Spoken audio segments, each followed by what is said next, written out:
بسم اللہ الرحمن الرحیم. میں ہوں عثمان علی اور آپ دیکھ رہے ہیں یوٹیوب چینل. سویڈش کارٹونسٹ جس نے 2007 میں حضور علیہ الصلوۃ والسلام کی شان اقدس میں توہین امیز خاکے اور کارٹون بنائے تھے، وہ واصل جہنم ہو گیا. اور وہ واصل جہنم کس طرح سے ہوا؟ اس کی گاڑی ایک ٹرک سے ٹکرائی اور اس میں آگ بھڑک اٹھی اور چیختا ہوا، آگ کی لپیٹ میں چیختا ہوا، اور اس کی لوگوں نے صاف آوازیں سنی، چیختا ہوا چلاتا ہوا اس دنیا سے چلا گیا.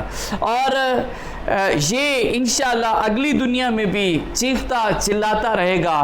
اور چونکہ اس نے اربوں مسلمانوں کا دل دکھایا تھا. اور دوسری بات، یہ بندہ آگ میں جلا ہے، آگ میں جل کر مرا ہے، اور انشاءاللہ یہ اگلی دنیا میں بھی آگ میں جلتا ہی رہے گا. اور دوسری بات یہ کہ حافظ سعد رضوی جو خادم حسین رضوی صاحب کے بیٹے ہیں، وہ پابند سلاسل ہیں، وہ جیل میں قید ہیں. تو اس حکومت کو کچھ سوچنا چاہیے اور ان کو رہا کرنا چاہیے. اچھا، میرے کچھ سوالات ہیں کہ کیا وہ باغی ہیں؟ کیا انہوں نے کوئی ایسا کام کیا ہے جو ملک کی سالمیت کے لیے خطرے کا باعث بنا ہو؟ کیا انہوں نے کوئی آئین سے ماورا حرکت کی ہے؟ ہر چیز کو ایسے ہی نہیں کر دینا چاہیے کہ وہ مولوی ہیں تو اس طرح ان کو وہ کر دیں، جی یہ مولوی ایسے ہی ہوتے ہیں. ایسا نہیں ہوتا. ان کے کچھ جائز مطالبات تھے، وہ گورنمنٹ نے نہیں مانے، لیکن قید کرنے کی کوئی وجہ نہیں بنتی، تو ان کو فوری طور پر رہا کرنا چاہیے. اگلی خبر یہ ہے کہ عمران خان صاحب نے جو ووٹنگ مشین ہے، وہ ووٹنگ مشین جو آٹومیٹک ووٹنگ مشین ہے، اس کے حوالے سے ڈٹ گئے ہیں.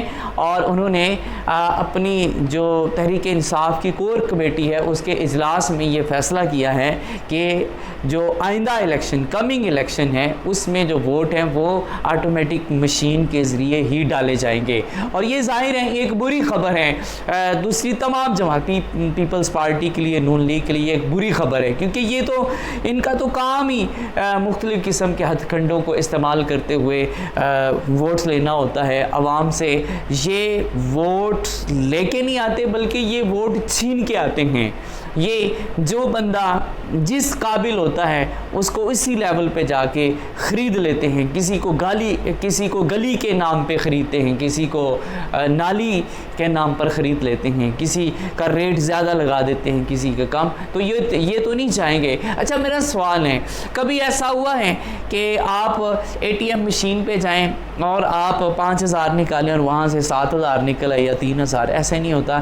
جب پیسوں کے معاملے میں لوگوں کا اتنا ٹرسٹ ہے، ایک مشین ہی ہے نا وہ بھی، تو اس ٹرسٹ ہے، تو اس مشین پہ ٹرسٹ کیوں نہیں کیا جا رہا؟ یہ بات ہی کئی سوالات کو جنم دیتی ہے کہ جتنی بھی پارٹیز ہیں، اپوزیشن پارٹیز، وہ اس معاملے میں مخلص نہیں. وہ نہیں چاہتی کہ دنیا، ہمارا پاکستان دنیا کے مقابلے میں کھڑا ہو. ان کے انٹرسٹ ہے، ان کے مالی فوائد ہیں، اور یہ اسی طرح ہی کرتے ہیں. کوئی بھی اچھی چیز ان کو اچھی پاکستان میں نہیں لگتی.